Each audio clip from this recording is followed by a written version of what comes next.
mayam kromjari pe news ki manung na da ke toksom na mayam taram noksari manipur ki sing amasung tam da leiba miyam sing si amaga amaga yamna nungsi sarana leiminaraga su sing amasung tam da tongan tongan ba hiram sing da yamna khena bagi wafam mayam ama tongan tongan circle di phongdok lei adubu bali belengak with manipur ki miyam sing da amato be wakal da sing amasung tam masi amatani habi kholau lauzaraga su tongan ba singgi site gi hill site gi haiba tare tongan tongan politician sing aduga individual karanati sing amasung tam si amatani aduga masi chawkhat pamani haibi wafam jati yam kana yaring da react tor pa wafam kya tholakpa sina equation of equal development in hill and valley haiba sida topic aw sem jare ngasi manung na thamjari loina lengsin biraba guest sing di agi hek thangna lengsin biraba si oza ms lofo advocate oza lofo wa hamal tram nosri loina guest sing mai lengsin biraba oza haresar goswami writer and politician oza busu tram nosri which oza ac rising social activist guest of mapu manung na tram nosri han bi question si oza advocate lak sage first say same question for all of khoi guest kudi makta dum madi prepare to biu maroina hojik si garang su dum hill leaders di had the minister secretary pang to ko fam aduga hanan tagi su bjp government la ko politics ka kitang mix up toroga haitare akhoi lengak sina so dum gi hill lam su plan sa development tawno wakhal de dum puthoi aduga assembly de su aduga magi funding position sing tangai phada mayam adum thada ba tawba ya infrastructure natraga su thada ba ya senpham sing thada raga sing amasung tam not only thamoi khatan natana akhoi land terrain bahobda sem kana ba kona ba mayam kana phonari adubu karigumba site khara dagiti equal development laite aduga masida amatani haiwa pham sida kana react to pham phone sigum matang si lakum tamda overall yeng matamda manipur gi singam sung tam gi marta hingnari nusi chana da bana ta thamoi gi mari du na ta bada development gi question sida kari wa pham phung dopini ama bakta da sigi thoram mi yeng tabi mayambu egi tarap tagi taramna okchari nasi asigi development gi hai kan da khoi gi chingtam gi equal oibra oidabra na isiki khanaba lakpagi phibam lakpasida aina ngasi haijaning budi development hai kanda politicalize hekta toba somehow ekhoi hujik present government su hil yam chatli package myam su lauthok piri adubo package lauthok pi base hill people cry because it did not implement well according to the announcement asini aduna valley da should adumangai hoi chingdana phajana tawraga tamdana phajana tawdaba dugi sunate government gi asoi bise keno ai kanda laudi lauthoga implementation da wat pase hoina sum uba phangi aduna asi se tawdabana phai adu number 1 number 2 da development hai kanda social development economic developments equal oiba mathau tai politically develop yam kanna toraga di overlap toraga social da standard tuna kenogi control to bangam draga di overlap to busu yai aduna development hai kanda chak thung hanba chinda haiba nataba practically to kanda equal developments leigadra haina khali adunga si chingmi kangbu na hai akhoi development phangakte holaktre haina toy aduga tam kangbun haibna chingi development mayam akhoi infan sahol da leiba chingi leader mayam na loina lusin bene dugi blame se tonai ado sigi blame se kari ki tonarak prai kan trust deficit leina rakpa trust deficit leina rakpa duna maram oiraga akhoi gi amana so ama thajabu se walak padagi sigum se leibani ado equal development lehan ge toraga di social development phazan lehan batai economic development phazan lehan batai and lastly trust deficit should be fill up do leraga di development equal la kadra heb egi wafam na egi side gi pom to social and economic development siya mathau tai have ni do sinda di dum haina pa singtam amatani have ham leiraga su sikumba midyeng yeng basida kasik su hena midyeng du kakta natna khut su khara thabak su khara taw thabak khara taw wale have wafam ni jana have se adui patang amtaga laksara gi ki social and economic development se kara waida social akhoi gi mayam su dum akhoi gi singda su festival adum tauri orange festival adigi sam sirara khong sili festival adum pangtoi siloi lili style level thakta pukhalaga oji pukhalai adigi go to village mission adum pangthoi government side ki hai tar government ni tawbe aba tawri hai haijening adu bu hojiki haibiri ba peoples from valley na haiba wahang amakha singi kudong saba singti apoi gi sing tampak ta laiba sing mi sing na sing leader sing na he logre habe matang da kitang khara he na hai tare maduda emphasis pinning ba point sing kari kai laibiri maduda tas tawbiram hoi festival su Shanghai festival valley de pangthoi Orient festival Shiroi festival ching de chu pangthoi ko ado trust deficit se kano hai kan da khoi gi chingi leader kangbu se people gi mandate se meaning ama mahoina su khangba matho tai abudi aina engon elect to mi se kanara hai se mahoina hekta kawbugum toi ado adugi wakhan lon do change to bonga magadi development se khara lakadra heba ama ai haijaningi ado ai one sided ki interest in ate Shanghai festival to Orient festival to ado Shiroi festival to ado Manipur is a land of diversity. Meitei Kuki Naga Meitei Pangers Leibanina ado Shiroi Heraga aina communalized within Hachate ado Shiroi Hekanda Okurda or brother and sister Tangkul area the Tore Orient Heregana from the Tamang long the Tore ado ahoi asmaina festivals ahoi Kuki site tagisu area the show kari to we aba lege have du yinga Toraga di trust deficit se manga kadra hai bisa ina okay Shiroi festival ukul to bole ta susan bor su mathang sai susan paktho ba Shanghai festival su anywhere kangpu pitu ko ero tamil do paktho ba the Orient festival taraga su Imphal na ta tampak ta pura paktho ba sigi trust deficit se hengla kani hai ba session ni yam lungai sei oja kano da oja rising da bulak sage oja gosami da ko na lakse ramage oji same point hai tare trust deficit ki wafam su dum pandiri da ku a question of development se dum haineri adu mayam na pandari bo ja lofona su dum panbiri haidi singi leader sing na su ai kari umbkhara maduda yeng da kari umbkhara leibra aduga bian politician akoi government na su yeng ma mieng siga ada difference khara leibra habe wakham thamini adu development ki questions lak matam da social and economic khakta na tana tongan ba khoi harmonic oi ba haitare manipur ki maitai ki haitare morom da maitai major population major community ori maitai singi tongan cultural activity me and su singi mayam adum saruk yada batin te dum yari sigo mayam sida apun ba khoi composite oi mi ama yeng matam da development ni question kadai bok ta madu yeng ba yai khare hena purak development to ba ya gi tau di han lo ba ya ba kamai to masi khenai han lo ba ya chingam sum ta pak sing okay oi handak ki government su chinga tam si kramaina equal development gi damak da slogan aduga thawayau na tawri Wadu in terms of development, I have come to the Sway Yam lady. Adu, Hoi Hondaki government show Apabdi Apaba Haigni, Habdi, Hanna Equagi Ching the Chikoi Ching Mi Sing Sina, Tambaki, my day Mazasingbo, Morup Tauraga Chatbushi. A friend behind a Chatmin Nervisi, Aborigines behind a load of Mebahan. Adu boy, emotional or social. Equally trust division di handagi government in the honorable CM gi leaders and team na di CD breakthrough to be simak CD appreciate toning I have the hanging adu in terms of equally development the saying development high book and the handagi government so a training de previous government so training de have the equally system governance si yam importance hoye okay adu na equally governance high city example da equally chingmi gi si Yam Laibok TV Gari Raga Chief Minister of Haridi Koi Chingmi Jingin Haraugi to be Mongda. Go Minister Singna Chingmi Boy Yam Nung Shirdi Ekoi Chingmi Jingim under Marcy Makada Labi Mong the labor. Aduna the same development highway going atop the young the bida budget the young Baganda. Go budget the young Baganda demand for grant of government of Manipur for 2019-20 high draft to the young Baganda the here's Hibaganda near Taiba go very Hibaganda lakhs crores minor bashi okay Aduna si Bazana equai budget si Kangbagi Targadi Oeba Ani Subida equai Hosiki budget ki Madang so rules of procedure and conduct of business go see the details in a hub Tambidi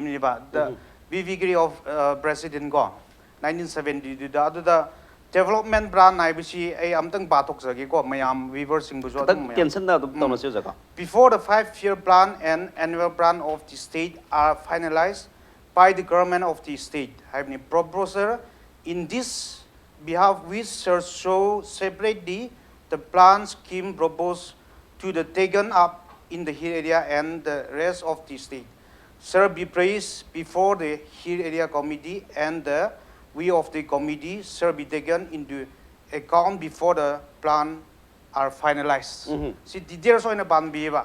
Aduga schedule the first so 13 schedule laye rules of procedure. Okay. Hill Areas Committee gi kano act ne ba. Adu the development and economic planning haibisi within the purview of allocation of hill area committee haibini ba. Aduna 13 schedule si so koi implement tawdre ba si. aduga ikoina hojiki haibidi se khar development haibidi matang la ka political so will ma sangi haibidi political will ama jange haibidi ikoi gi city mercy driver si mercy de hingbe yaroi ba political constituency let us uphold the constitution haibni and haibidi ko ikoi gi power to na governance pu de bi da ikoi constituency yang daga sina priority ikoi member si yang daga ikoi governance si chatha ninge ba aduna ai na ning bidi adu Oziki equality haibu kanda so duni. For example, ekoi ida 40 MLC here tambak da 40 MLA ni. Ching da 20 MLA ni. SC gi ama yauraga ko. Adu already Oziki hoi under gi government si na school phakathanji example ni ko. Yes. Amarom disi tab da su yam nungai yam so appreciate tawningai amani adu bo as a tribal ama gi social activist ama oina analyze tawbu kandadi chingmi gi damakdi harauningai su oide ba haibadi area hairidi the area of population land gi matang da hairidi 8% na very ni haibni yes adudi 92% si di 20 na koli ba 20 MLS na okay adu edi school phaka thamsi haibada school 60 schools is same cut gi dabni ba out of 60 schools the 8 area the 40 schools si phaka thangini ba whereas here 92 area lairi bid the school 20 si phaka thangi geographic area geographical area di yang ka da badi development su yam na lack yam chothari hai aduna si government gi wana te ba hoji ki sarkar puri bu tai na bu sunate adu bu si rules ki mudung na constitution gi mudung na ngasai na pathok kiba plan do example da kakching gi development si darka school oiro hospital oiro gari gi sagni haibisi kakching gi mi na na khangni ba ukhur gi mi budi likewise ukhur gi development si darka oibisi grievances mayam si ukhur gi mi na khangni haibni aduna vvgri na article 37 man si 40 versus 20 si khatna garini usmaina leiba yaroi majority na dum chat garani haibigi special provisions si thambani ba adugi makada guideline rules of procedure and conduct of business adai matang da chang khoi gi madugi equal hati khoi hill areas committee gi adugi wafam dukhak na tabida hojik si tonga tongan ba khulom gi site gi khoi gi MLS khoi gi members in so haiba wafam lai khoi gi terrain position haib tare tampaki valley gi area da le sing si assembly constituency abi mafam jam da pick mafam so ba aduga singi assembly constituency abi yeng da 1/10 gi hisab ta dum lai ba hai tare aduna local area development fund si paw ba da pa crore tori se terrain hilly position du yeng tar di madu do khare hena piri basi bo san manana piba yadabagi piri hen da ba hai tare hill da na khare hena pi hen mi mafam lai sai matan ni kari vision lai sai hoi ko hai jage adu sumai nai koi article hojiki ikoi gi 14 the right to equality natra ko sigi matang da dum lawa ri hojik question du so duni ikoi ida example da manipur si koi amadani haibisi ching tam amani haibisi lagori bini na ikoi amadani haibisi equality si targati oye haibidi example da ikoi gi minister si 12 minister leye minister form si da example da ikoi tribal gi ching gi 20 MLA gi 20 na koliba MLA si the minister ke ayawbra example da adu karam ba portfolio pai dige sisu yam questionable ni aina loje example da political party gi leaders hairese kana na main layer ga leidie any political party any field or any NGO da hairese ko ꯑꯗꯨꯒ ꯉꯁꯥꯏ ꯍꯥꯏꯕꯒꯨꯝꯅ MLAꯒꯤ ꯐꯟꯁꯤꯗꯤ ꯑꯦꯛꯖꯥꯝꯄꯜꯗ ꯑꯩꯈꯣꯏꯅ calculation ꯇꯧꯕ ꯀꯥꯟꯗ local MLAꯒꯤ ꯐꯟꯁꯤꯗꯤ 2 crore MLA ꯑꯃꯅ ꯆꯍꯤ ꯑꯃꯗ chief gas ꯇꯧꯕꯗ ꯐꯟ ꯄꯤꯕꯗꯁꯨ ꯀꯣꯟꯅꯗꯦꯕ ꯑꯩꯈꯣꯏꯅ ꯀꯥꯜꯀꯨꯂꯦꯠ ꯇꯧꯕ ꯀꯥꯟꯗꯀꯣ ꯍꯥꯏꯕꯗꯤ every village servant village ꯅꯤꯕ ꯑꯩꯈꯣꯏꯁꯦ 하이브디 village 아마기 custom 아마기 culture 기 festival village 아마다 festival 시 ahum mari si leiba aduda MLA si tangai phadna chahi festival ahum da ama ani si chatbadi yade ba khun ama da mana chief guest satbi da ba adu ma mathang da ma vote phangoi da bni ba aduda chatba kam da organization CSO mayam village ama da su yam lei bni ba adu na adu da khra bi bni chief guest tawba kam da moi local MLA gi MLA LAD gi funsi LAD gi funsi even chief guest su konna deba aduna ai MLA sing bukan jab gi wanate amarom da hairedi ai personal da hairedi MLA ga koi nungsina bu yam lap na ya adubu moi si hojik si equality de laksa hairedi som the very the 2 crores already ching the 4 crores 5 crores di people to ay na kal okay sige lane gi position yang kan geographically khara khena bani na hai tare aduga tongan basat pada su dum khara hena dum madugi infrastructure wat pani na madu da khara hena passage special lakan ti khara sothari ba mafam ni na khara hena wangkhat na ba thongat pa mathau tai hai beduni aduga tongan angle legso jogo swami tum lak sage maroi na huziki hai bi ba development gi question of development lak matam sida adum ngasi su dum paper da dum yam headlines dum yauri jum ngai akhoi gi sing da adum sinda dum haiba go to hill go to village natraga hill leaders ti adum tauragasu akoi sing the infrastructure gi kano si yam ba mi ta da ba haitare hospital sing adagi university sing adagi tongan infrastructure gi very the loima construct option laga lei bani na sing dagi mayam si su very the sanghen na bo honai madan overcrowded obi conditions dum lai habi wapam akoi gi MLA mana phongdo ki pasu lai swai gi angle si yang kan da wai equal development ki questions lag matam da khare hena emphasis pi be aba aduga sium ba infrastructure sing daga hek khoi kare haita anu ba project ama lag taraga su singrom da pukhalaga even khoi gi hospital boy ro daga infrastructure haib tare sigum za development ki questions sigum ba hena sing da emphasis special laga da su madu sing gi kano sing henkal lagani na khanbi bra kamai to mamang da su manipur gi political association ni yeng taraga ti manipur gi chief minister jo sing gi mina dum yam sang no era mus yawi even ozari sang kai sing na yam sana so oram ba yawi adabu why development di madugi adai di politically khanbasi masamak su singmi oraga su polching da khare hena faces pi ga ba khan ga si adum lai da bazala dai tu kamai yeng mi yeng joja ꯑꯩꯈꯣꯏꯒꯤ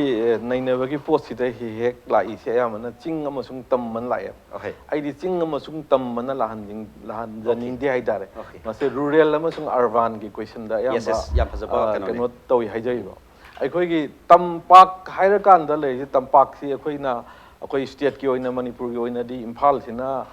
urban ꯑꯦꯔꯤꯌꯥꯅꯦꯅ ꯂꯧꯔꯒ ꯂꯩꯔꯤꯅꯤ ꯆꯤꯡꯒꯤꯗꯁꯨ district ꯑꯣꯏꯅ ꯂꯥꯛꯀꯥꯟꯗ ꯎꯈ꯭ꯔꯨꯜꯅ ꯑꯃꯨꯛ ꯑꯇꯩ ꯃꯌꯥꯝ ꯀꯥꯝꯖꯣꯡ ꯀꯔꯤ ꯀꯔꯥ ꯂꯩꯔꯤ ꯃꯌꯥꯝꯗꯨꯗꯒꯤ ꯑꯃꯨꯛ ꯃꯥꯅ ꯑꯃꯨꯛ ꯈ꯭ꯋꯥꯏꯗꯒꯤ ꯑꯃꯨꯛ ꯍꯦꯟꯅ ꯑꯃꯨꯛ ꯂꯩꯔꯤꯅꯤ ꯁꯦꯅꯥꯄꯇꯤ ꯂꯩꯔꯤꯅꯤ ꯁꯨꯃꯥꯏꯅ ꯇꯧꯗꯅ ꯆꯥꯟꯗꯦꯜ ꯂꯩꯗꯅꯀꯣ ꯃꯣꯏꯒꯤꯁꯨ ꯑꯔꯕꯥꯟ ꯑꯦꯔꯤꯌꯥ ꯑꯃꯨꯛꯁꯨ ꯁꯕ ꯗꯤꯚꯥꯏꯠ ꯇꯧꯔꯤ ꯍꯥꯏꯖꯔꯤꯕ ꯑꯗ ꯂꯥꯛꯏꯕ ꯄꯣꯠꯁꯦ ꯑꯩꯗꯤ ꯍꯤꯜ ꯚꯦꯂꯤ ꯍꯥꯏꯅ ꯆꯠꯆꯅꯤꯡꯗꯦ ꯑꯩꯒꯤ ꯋꯥꯈꯜꯗꯗꯤ ꯃꯁꯤ ꯑꯔꯕꯥꯟ ꯑꯃꯁꯨꯡ ꯔꯨꯔꯦꯜꯒꯤ ꯗꯤꯕꯂꯞꯃꯦꯟꯒꯤ ꯄꯣꯠꯁꯤꯗ ꯂꯥꯛꯍꯟꯅꯤꯡꯉꯦꯕ ꯑꯗꯣ ꯍꯧꯖꯤꯛꯀꯤ ꯁꯔꯀꯥꯔꯒꯤ ꯄꯣꯠꯁꯤꯗꯤ ꯌꯥꯔꯤꯉꯩꯗꯤ ꯄꯟꯅꯤꯡꯗꯕꯅꯤ ꯑꯗꯨꯕꯨ ꯍꯦꯟꯅ ꯍꯥꯏꯖꯤꯟꯕꯁꯦ ꯍꯦꯟꯅ ꯍꯥꯏꯖꯤꯟꯕ ꯆꯤꯡꯒ ꯀꯩꯅꯣꯒ ꯊꯣꯡ ꯃꯥꯟꯅꯔꯦ ꯑꯗꯨ ꯇꯧꯔꯦ ꯑꯗꯥ ꯇꯧꯔꯦ ꯒꯩꯁꯤꯗꯤ ꯆꯤꯡꯗ ꯂꯩꯕ ꯆꯤꯡꯃꯤꯁꯤꯡꯅ ꯍꯦꯟꯅ ꯐꯖꯅ ꯅꯤꯡꯊꯤꯖꯅ ꯈꯪꯉꯤ ꯑꯗꯨꯒ ꯃꯁꯤꯗ ꯁꯤꯗꯤ ꯌꯥꯝꯅ ꯍꯦꯟꯅ ꯍꯥꯏꯖꯤꯟꯕ ꯄꯣꯠ ꯑꯃꯅꯤ ꯍꯥꯟꯅ ꯂꯩꯔꯝꯕ ꯐꯥꯎꯗ ꯑꯩꯈꯣꯏꯅ ꯁꯣꯊꯅ ꯂꯩꯌꯦꯅ ꯍꯥꯏꯔꯤꯁꯦ ꯁꯤꯒꯤ ꯃꯊꯛꯇꯒꯤ ꯍꯧꯖꯤꯛꯅ ꯍꯦꯟꯅ ꯁꯥꯊꯤꯕ ꯃꯑꯣꯡꯗ ꯕꯦꯠ ꯇꯨ ꯋꯔꯁꯅꯦꯅ ꯍꯥꯏꯅꯤꯡꯉꯤ ꯑꯩꯅ ꯍꯥꯏꯖꯅꯤꯡꯕꯗꯤ ꯑꯗꯨꯒ ꯍꯧꯖꯤꯛꯀꯤ ꯂꯩꯔꯤꯕ ꯁꯔꯀꯥꯔ ꯁꯦꯟꯇꯔꯗꯁꯨ ꯄꯥꯜꯂꯤꯕ ꯁꯔꯀꯥꯔꯁꯤꯒꯤ ꯌꯥꯝꯅ ꯂꯥꯏꯕꯛ ꯊꯤꯕ ꯍꯥꯏꯇꯥꯔꯦꯀꯣ ꯑꯗꯨ ꯃꯃꯥꯡꯗ ꯃꯇꯝ ꯑꯃꯗ ꯁꯦꯜꯐ ꯁꯐꯤꯁꯤꯌꯦꯟ ꯚꯤꯂꯦꯖ ꯏꯀꯣꯅꯣꯃꯤꯒ ꯇꯧꯔꯝꯕ ꯁꯦꯜꯐ ꯁꯁꯇꯦꯅꯦꯕꯜ ꯏꯀꯣꯅꯣꯃꯤꯒ ꯍꯧꯗꯣꯛꯆꯔꯝꯕ ꯃꯍꯥꯠꯃꯥ ꯒꯥꯟꯙꯤꯒꯁꯤꯁꯨ ꯑꯗꯨꯝ ꯍꯥꯠꯈ꯭ꯔꯤꯅꯦ ꯍꯥꯏꯔꯤꯕꯀꯣ ꯃꯇꯝꯗ ꯑꯗꯨꯒꯤ ꯃꯔꯝꯗꯨꯒꯤ ꯍꯥꯠꯄ ꯑꯣꯏꯔꯝꯃꯣꯏ ꯑꯇꯩꯒꯤ ꯑꯣꯏꯔꯝꯕ ꯌꯥꯏ ꯑꯩꯅ ꯄꯨꯁꯤꯟꯖꯔꯛꯏꯗꯤ ꯍꯧꯖꯤꯛ ꯑꯩꯅ ꯍꯥꯏꯖꯅꯤꯡꯉꯤꯗꯤ ꯑꯥꯐꯇꯔ ꯃꯦꯅꯤ ꯏꯌꯔꯁ ꯑꯩꯈꯣꯏꯒꯤ self sustainable economy self sufficient village economy ꯈꯨꯡꯒꯪ ꯆꯥꯎꯈꯠꯇꯅ ꯁꯍꯔ ꯆꯥꯎꯈꯠꯄ ꯌꯥꯔꯣꯏ ꯍꯥꯏꯕꯁꯦ ꯁꯤꯁꯨ ꯍꯧꯖꯤꯛ ꯑꯃꯨꯛ ꯍꯥꯠꯇꯣꯔꯛꯏꯕ ꯃꯗꯨꯒꯤ ꯈꯨꯗꯝꯗꯤ ꯀꯩꯅꯣꯗ ꯑꯩꯈꯣꯏ ꯁ꯭ꯃꯥꯔꯠ ꯁꯤꯇꯤꯒ ꯂꯥꯛꯏꯁꯦ ꯃꯁꯤ ꯑꯔꯕꯥꯟ ꯑꯣꯔꯤꯌꯦꯟꯇꯦꯠ ꯑꯣꯏꯕ ꯄꯣꯂꯤꯁꯤꯅꯦꯕ smart city 100 ꯂꯤꯡꯈꯠꯀꯅꯤ in terms of ꯀ꯭ꯔꯣꯔꯁ ꯃꯁꯤꯗ ꯇꯧꯗꯣꯔꯤ ꯄꯨꯊꯣꯛꯀꯗꯧꯔꯤ ꯄꯣꯠꯁꯨ ꯄꯨꯊꯣꯛꯐꯝ ꯂꯩꯇꯕ ꯀꯩꯅꯣ ꯇꯧꯕ ꯂꯩꯇꯕ ꯑꯗꯨꯒꯨꯝꯕ urban area to the smart city mayamama adusu darga lakani in due course of time adubu aina haijaningi di thong manana rural ga urban ga thong manana kaidawi nang smart village haidrino haijaiba Okay. smart village is 1000 20000 10000 akoi lingkhat chebi india se da ko manipur smart village mayamama urban rural area da khoi lingkhat cheba singi jaga gi rural area mayam lei da smart village ka gi lingkhat ta ge ba foundation haiba pot si di makha da gi hol ka do pot ne ba sahar chawkhat laga swai da concrete jungle leina akhoi swai da akhoi gi development gi indicator si building ra sab sino oi bi yaroi flyover mani oi bi sino oi bi yaroi si di concrete jungle development hai jari ba ko asingba kaino gi matang da di development gi indicator da di mayam chen thambi ra poni good education legada bani good health facility legada bani employment fajana legada bani per capita income wangada bani pramani ko si wangak pada nga sagi infrastructure mayam lambi gi thong gi adu gi ada gi dudi my related oi pot ne hai jari ba sina huji huji ti lairiba nga sagi human development index se ICDI si masina all hai jari ba world gi oina di prithvi gi oina di si do all ba hai riba nga sagi education health employment amasung per capita income GDP na sing ba se masi wangkhalang na hon na da kari change du ne ba lakadui se hai riba pot mayam infrastructure leitana lambi leitana thong leitana heart akhoi gi kari hai dare infrastructure shop infrastructure yogdana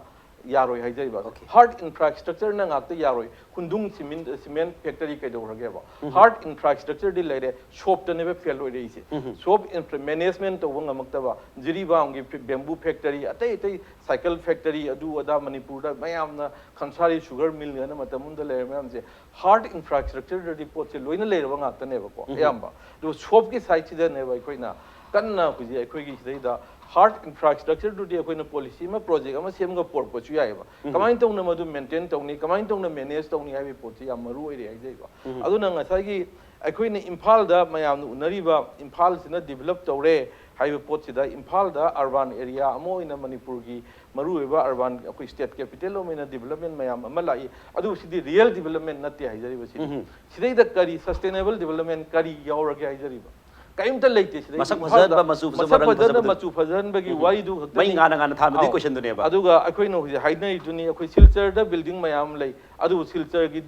building mayam du di sikkim da leiba village amane hena develop oina akhoi na adum thengna report amane ba development ai bisda lai ba si ai si line da yauna khangje ba na chade thengnaru ba paru ba kawo haijabi wa dani pot mayam ma changi ba mayam do madu gi pot tu akhoi gi mayamna imphal da na loina semi adu tawi ada tawi ai imphal ji chu kayumam bok leite haijaning imphal gi growth che hoji slum growth ne ba imphal no ora kadui se yamna chawkhat pa yamna phajaba sahar ma gi direction du da changhan ba nate ba mas slum dwellers singi lebam adu gumba kaino amakha ki mami ta ba pot amane na thamjaningi aduna akhoina chinga tamga da manana thong manana chawkhalan ge ani si manhan ge haiba targadi hojik leiba sarkar ge pot chidi chinda pangai haiba ne na dum thamjarge ko masidi asengba lamdam dur lei mi singna khudam oina mori hair sini mori si international border ne duga moya trade ki kari gi oiba jaga amni asi da bo kem tong ngam dina karai da karamba singi urban area am da village am da kai dau dui no hojik government dina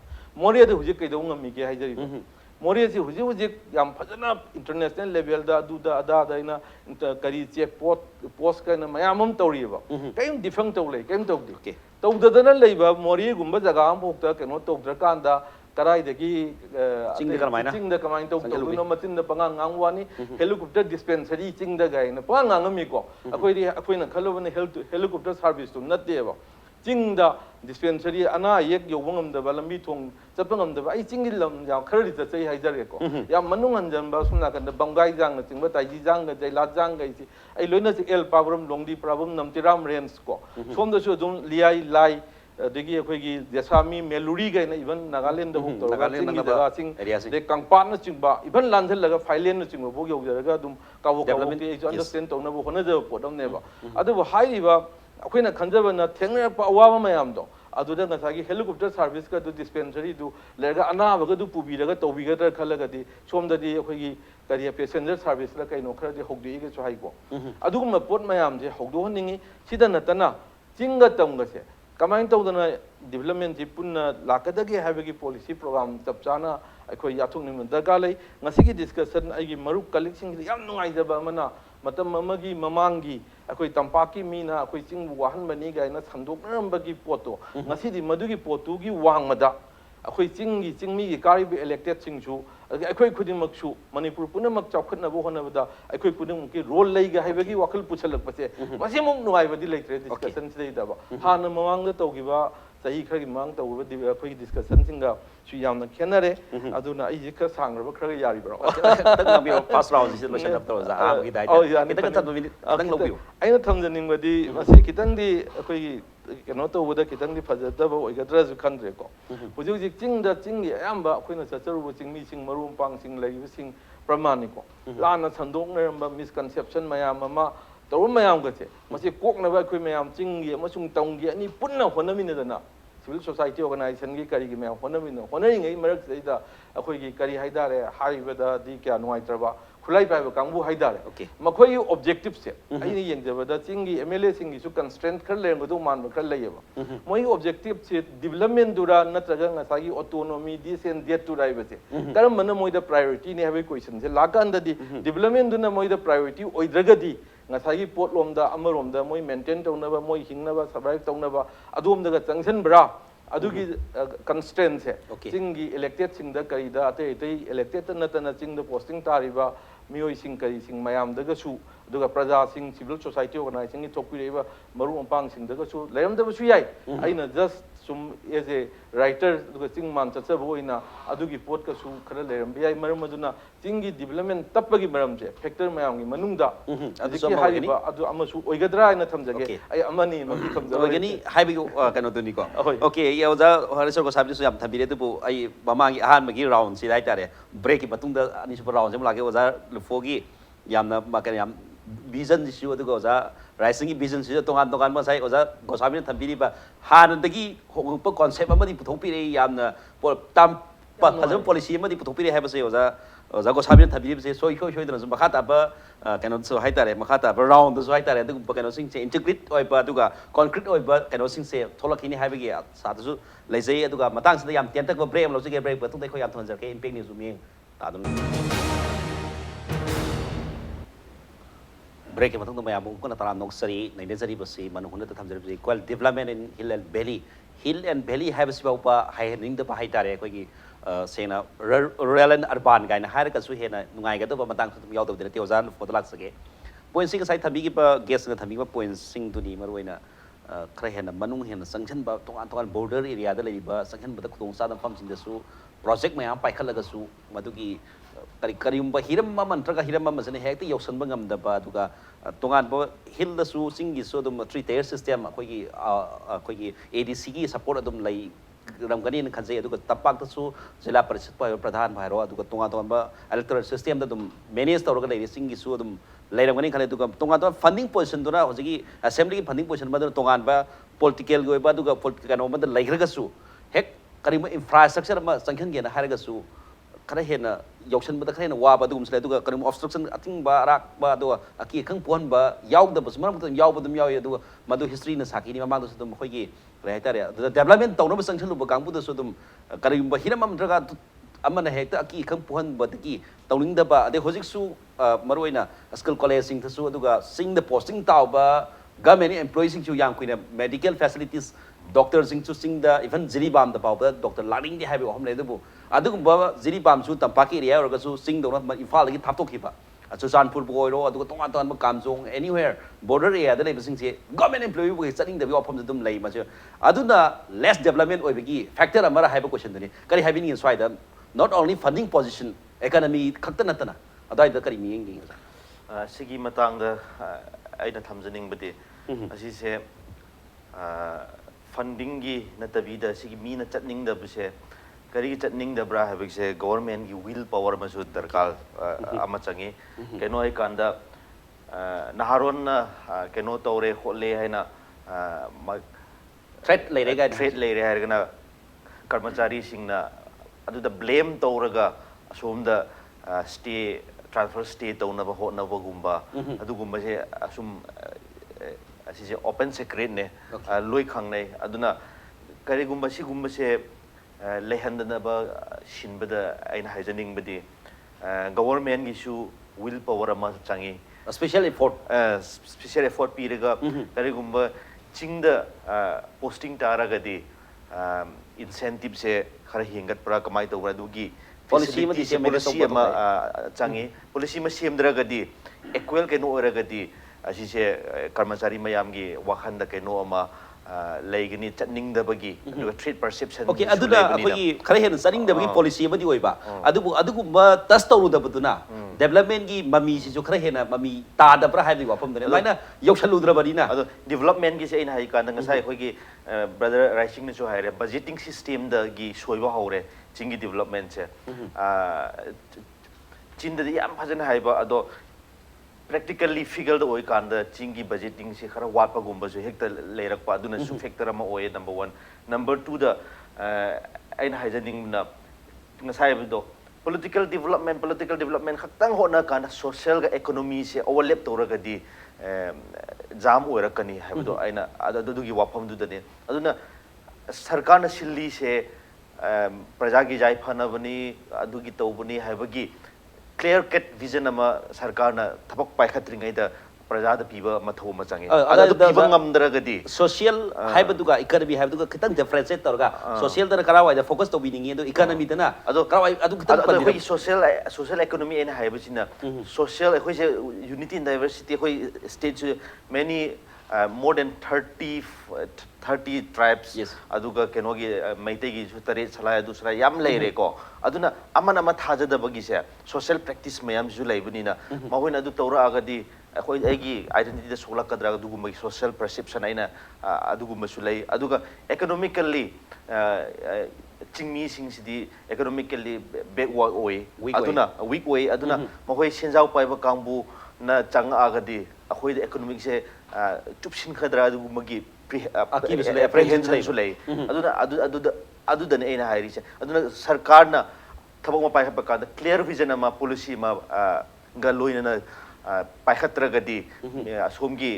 jaga du implementation da awaba mayam leigini hujik awaba leibasina maram orega ngasi su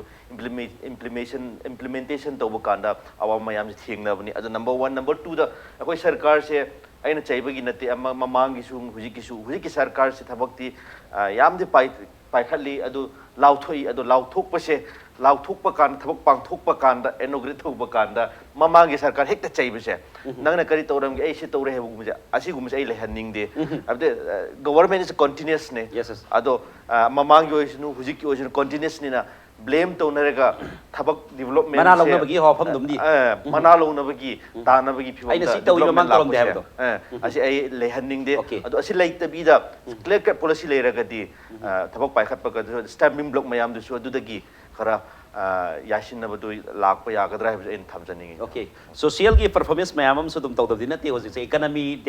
academic development gi su dum lakadra su khanjai social gi tawba hoji ki mamang da koi gi mamang gi haib tare khara hogi ba sahi sing dagi khare na hoji chief minister koi honorable chief minister jo trust restore tawre between hill and valley haib kham su dum pongto edu masi tawrabra haib gi ojana sum thambiri khara di na development je social development haib tare sai festival mayam pati yoksaluba nahawai matamam da siroi da ukur lasalu matam da kinaraba tampaki bisin kinaraba mayam adu mayam di mangre adada tampaki natra singi wakal tanada mayam di khara yamna handari haib ohum dum ni dum leiram gadra na khali adu anyway madugi angle du yendam sagi economic development sita khana focus tawning badu economic development sina focus to kan social development su dum lakane hadne oza rising dalak sagi sagi sagi budget ki matan budgetary allocation adu with ngai ADC ki so that tier system la min ma ko so funding position adum sigi situm tarongani khale to fund khare hena hapatuna madu kana gadra do ngai aki va apprehension ama development taw matam sanghelu matam da government ki karmasari poiro labor por sanghelu matam da tongan tong hiram sing dagi aki khang he pohon bagi mamang da leira mayam do khara dum leiri hare lobya abra duga trust deposit tawre trust restore tawre hari je karam trust oidoino id sagi threaten to bagi masak to hantok re haidra to praja amsu praja gi marakta lainari ba mari sing tunung sinare habi ohum do lakador habi ohum ni karawai the focus to biningi angle with sagi budgetary allocation duga sagi laiba political system sing the ADC su tum nei development tori duga sumanya yeng mas kamai yeng beoja okay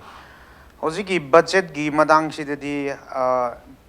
development IBCD budget da dum legrabani otherwise not the CM gi mercy da or ministry mercy da aduna public na yoksul bangam da kamna sari he yoksul bangam da matang do oi adu su lakjage adu jing the posting daning IBC ani ni esa koi gi experience da go kradi jing da koi lege habi gi nom di bini habi gari ra ga jing the posting dardi dolop charaga sida tabak toba ko krana di free oina phamba yaba krana di jing jat busi jatning de jat the busing gi dimak di trust visit leibini na adum magi wakanda adum fair psychosis se adum leiba jatning de bi jat bu jat kraba leigrab mi sing sidi jing the bo hen leining ba leide enjang oiro environment oiro karigiri oiro loi maksi ko aduni adu ga hoi koi ida direct pan se already koi development tauba kopda external affairs ki influence kra yaw na IBCD hoi chingak tan nate tam da su si da su loin mak yaw na bani amarom da se already koi naga gi area da already example da 99% di dum NSNIM na dum kon bani amarom da already contractor sing ai so ai ukur na sanabdi na nungai hainari bani ba already percentage oi so moi lobham tokpa amakak to officer di office ta dum kakna bo ni ba si aduna si gumbu gi so adum leye aduna marriage di marriage so sam maraga ma di moi revolutionary ama oi bagi kitang oi so adum extra even police pauso magi overact to so leye adum intentional di organization gi not the individual magi dum out of control da thok kum so incident so oi adu di thok do bidi natte adu bo jing da chat bidi posting go gari gari ai bisi aduni ani thokna leye okay adai da mo khoi infrastructure mata da mo laksa kan hojiki ai ama dum loisilege haibdi contextualize kra doning ba jingi ji grassroots level da koi governance gari ra ga village authority act ka ADC act ni ba adu village authority ga ADC si budget da su yaude budget da su game su hapte basi mar MLA gi government gi mercy de leba adu ngai na rules of procedure and conduct of business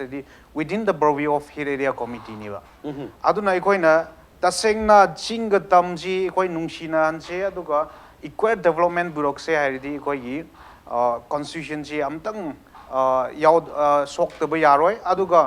ekoi na hoi hojik gi koi as a youth ama hoina eina haining bidi koi gi manipur si semkat se command vision command future ama sem se haidi koi foundation su loin mak tu kai daga anowa building ama sem bidi daga hoi like impact TV ki office da world class ki yuma ma matak da sagni IMC foundation baza da ni sa ba yaroi adugum na manipur ki da chahi since 1971 da ki na ko ida budget driver ki jingmi ki haptana lai ba si gumba leiri ba mayam si koi anoba manipur command future ama sem se ari mayam si koi equally socially economically koi politically equally oina chawkat se ari koi anoba manipur gi foundation vision ama sembadi darga hoya na aduga uziki anoga vision ano foundation mai mathok tai haibagi opam je puthok piraga su uziki land law manipur gi land law so hai tare manipur land revenue and land records ekai si sina sing da khoi gi infrastructure se hek semba ya da bagi aduga tapak tan hek constraint oina leisalaga su tapak te tongning bagi apam su government hek sing gi kano sida khara khara infrastructure gi mami si ta de matang adai su hek government su tum palli sigum land law sing da kitang du da difference set aduga du da akai ba khachak nei haiba homle swai de kari haibi ni land law si hill area committee na sem gi devni land law si go haibdi adu su land si within the purview of HAC ni same mo IBC constitution na already big re so far ojik sem the big gi ikoi jing gi ram si value lei dre ba aduga development haiba kanda di ikoi jing da di ojik gi ikoi si da cap ama lei ba haibdi ai khunji tungo village ni ba ai gi hek neighboring village si srarupong village ni ba example da ai na srarupong da lamlo ge IBC yade ba ai na srarupong gi lamlo gi ni adugi lei gi ni ai first he or she should be citizenship of srarupong village or ringwi village ni ba ikoi tribal gi si aduna hek da ikoi maite chang ba yade lauhan ba yade hai bi khak na de ba even neighboring village ka village su citizenship order di adum lauhan da ba lei ba aduga ikoi government gi any development gi infrastructure gi hai di adudi most welcome ni ba aduda sahan ba thing ba khot di lei de ba aduda ꯍꯥꯏꯕꯗꯤ according to land law gi modung in public interest kari kari me ꯑꯩꯈꯣꯏꯒꯤ ꯑꯗꯥꯏꯗꯗꯤ ꯑꯩꯈꯣꯏꯒꯤ Imphal valid ꯍꯥꯏꯇꯥꯔꯦ valley ꯑꯦꯔꯤꯌꯥꯗ ꯂꯝꯁꯤ ꯀꯝꯄꯦꯟꯁꯦꯠ ꯇꯧꯔꯒ hospital ꯑꯣꯏꯔꯣ ꯑꯃ ꯑꯣꯏꯔꯣ ꯍꯦꯛ ꯁꯥꯕꯒꯤ ꯋꯥꯐꯝꯗꯤ ꯑꯗꯨꯝ ꯂꯩ ꯑꯗꯨ ꯆꯤꯡꯗ ꯍꯦꯛ ꯑꯗꯨꯒꯤ ꯋꯥꯐꯝꯗꯨꯅꯤ ꯑꯗꯨ ꯅꯣꯠ ꯑꯣꯟꯂꯤ ꯍꯧꯖꯤꯛꯀꯤ ꯑꯣꯖꯥꯅ ꯍꯥꯏꯕꯤꯔꯤꯕ ꯚꯤꯂꯦꯖ ꯑꯃꯒ ꯐꯥꯎꯕ ꯃꯗꯨꯒꯤ ꯔꯦꯀꯣꯛꯅꯥꯏꯖ ꯇꯧꯗꯕ ꯍꯥꯏꯇꯥꯔꯦ ꯑꯗꯨꯕꯨ ꯂꯝꯗ ꯈꯨꯠ ꯊꯤꯡꯖꯤꯟꯕ ꯌꯥꯗꯕꯒꯤ ꯆꯠꯅꯕꯤꯗꯤ ꯑꯗꯨꯝ ꯀꯔꯤ ꯚꯤꯂꯦꯖ ꯂꯦꯚꯦꯜꯗ ꯐꯥꯎꯕꯗ ꯑꯗꯨꯝ ꯂꯩ ꯍꯥꯏꯕꯗꯨꯅꯦꯕ ꯅꯣꯠ ꯑꯣꯟꯂꯤ ꯂꯦꯟ ꯑꯦꯛ ꯈꯛꯇ ꯅꯠꯇꯕꯤꯗ ꯑꯗꯨꯕꯨ government gi development infrastructure already adudi every mafamda every village sa saba yai ba adudi okay oza ko samjala lak hojiki point sida adum mayam na kharaga haina bhai tare ozana budi yamna clear cut haibi village ki position da bawda hek aina hek toruba infrastructure kena to magi sangjin ba yada basi mafam du village du gi mi am oigadam ne haiba mafam du phongdok piri du simda government na haiba tonga tama individuals na haiba land law sida खतंग करे variate ओइबा कोई infrastructure से पुसलकांदा compensate तौबा यादबा compensate तौरगो करीबा मसा Khardah Hector problem अमा Hector लैबा दुगी मपतांग थेंदो लेन एक लेन लो सिना दुगुंबदा infrastructure दा अकाइबा पीबरा हाबे ओफम दे अदु अदाइदो पीदीन लो पीबरा कमाइ तोइदो खतंग क्लियर ममांग जो खरा सप्लीमेंट तौनिंग मने दु मतम जी यारिब्रा खंग मिनिट अमन दा तौजगे आन मगी चिंग द पोस्टिंग ताबी मतंग दो याम चुमी मयाम हाइबी से द चिंग द पोस्टिंग ताव द प्रॉब्लम लई सी एम्प्लॉय लोय मंग नतेबो पैसा गा समनबे एम्प्लॉय खरदि दुम लई है सिमदि आई तसेंगना आई ममिंग मथा अदु गदा कनार कई थोकी दु थमजररोय को अदु नतबंगै वेरी हैप्पी लेबे दुम जाए अखोई इसामक सी आ बराक तान बंगवाई जान तान चपसी थेंगनर को मैम से nga wo pi dei hai jaiba e pugo oja ya oja zai bi sa ba yam na cha wo ka phajana pi ba aduda masidai da ani lere government side tagi my determination later base ai je han ukhul da so ang posting tawre ba not lo di tameng long diri ba ka more na tabata ukhul da chalu kanda ai je ai kwata ai di anything na thabi usin sing je nungai je bane ba ngalong po ka ching da pok ko khangde sing he uri ngai ngai chat lingai nungai je ba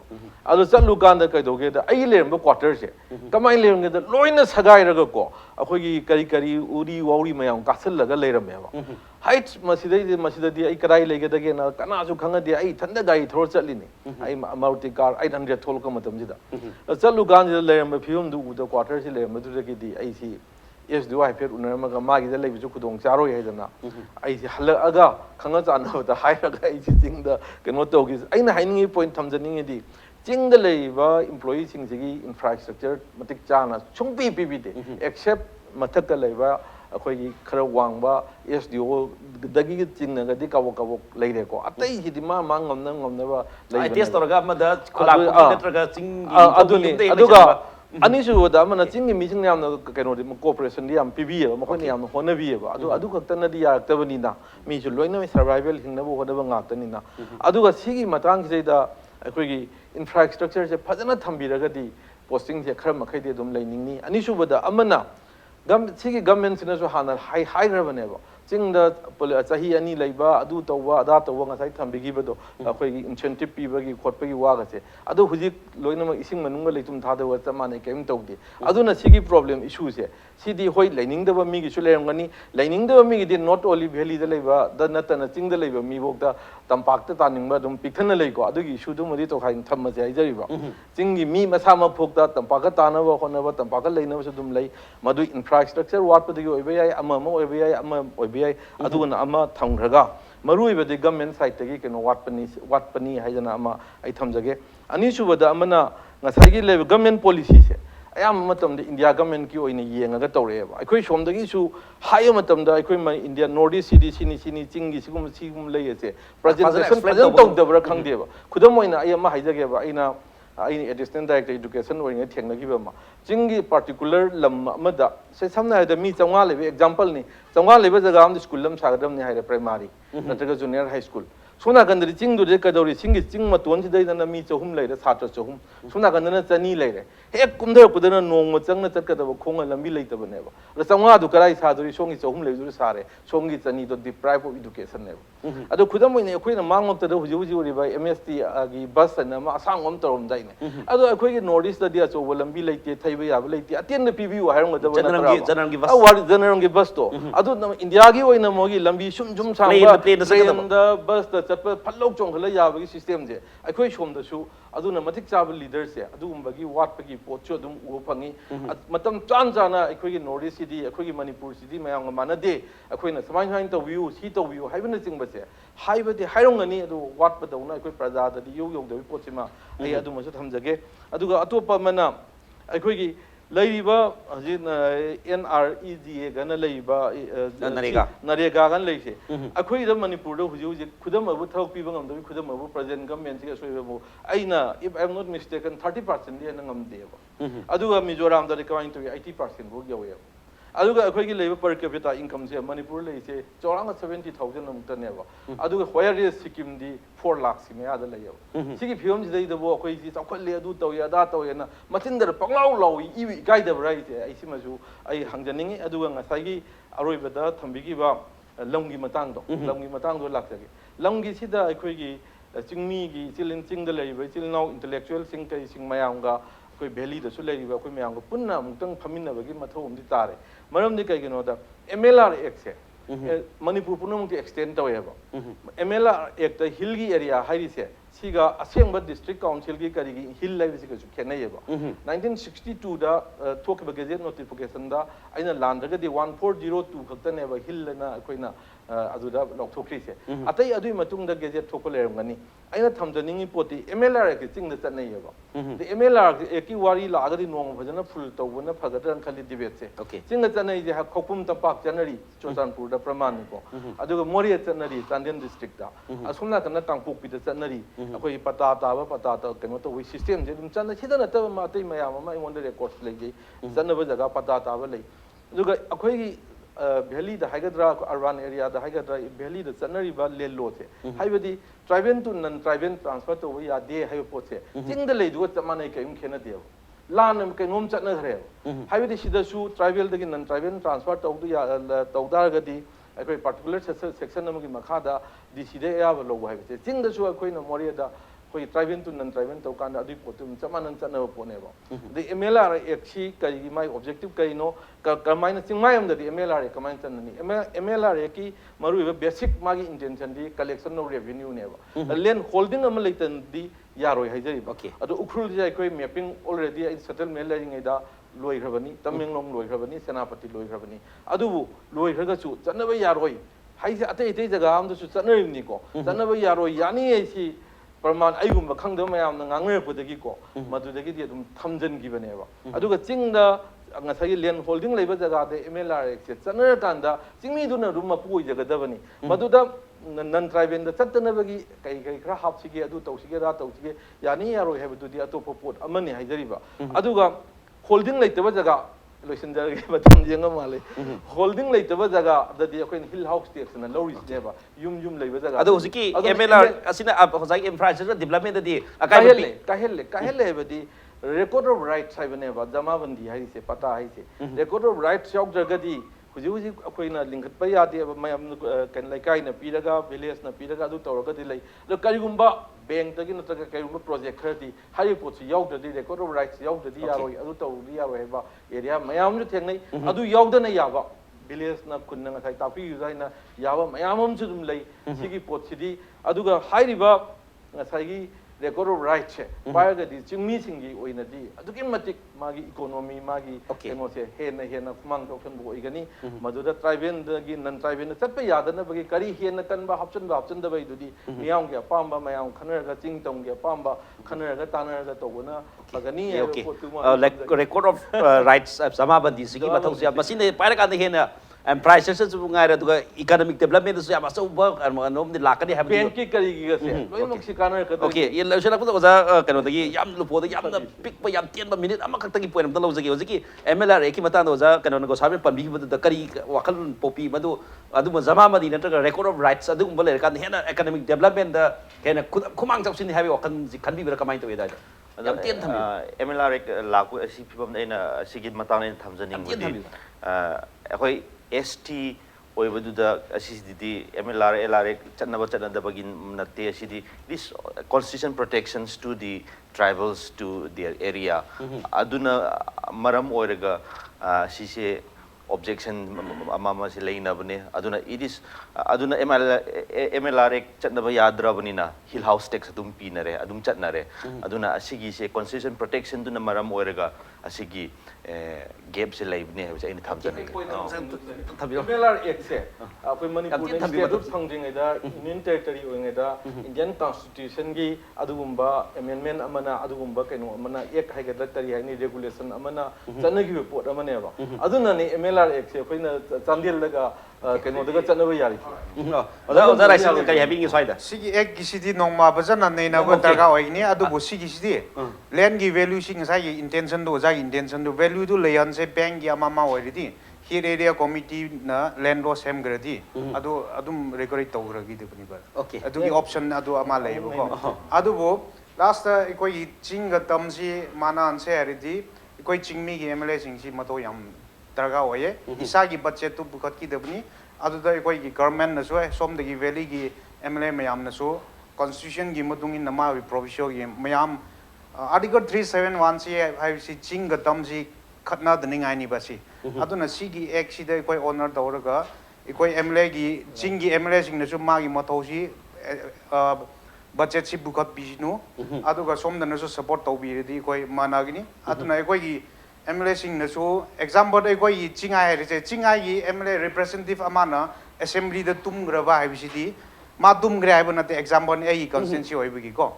aman tumgrabisi chingai gi members mayam tumgrabani ba atopana rauningai leide grievances hainingai leide ba aduna assembly sida pajana ikoi gi grievances mayam neina bam targa oi asengmadi koi na neina riba mayam topic yam si MLA sing neina gi dabni adugi highest flow volume da neina ridi koi Manipur si chaukat ki okay highest flow do that naina ba koi swaina koi table da koi swaida katang naina ba mahut da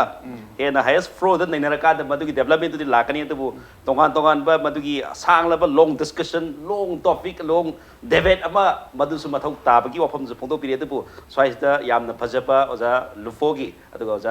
oza hareso ko sabi ge aduga oza rising ge tongan ba opinion sing phongdo ka da madugi less development like si hen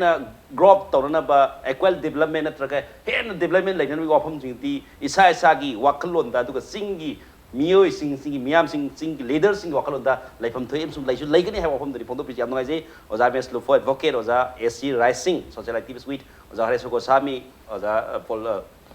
writer politician oza ahum pu ngasi banu nti mai ke tagasri loina ngasi go ni banu ni thom se matang tension jare me pono poro bina kurum jari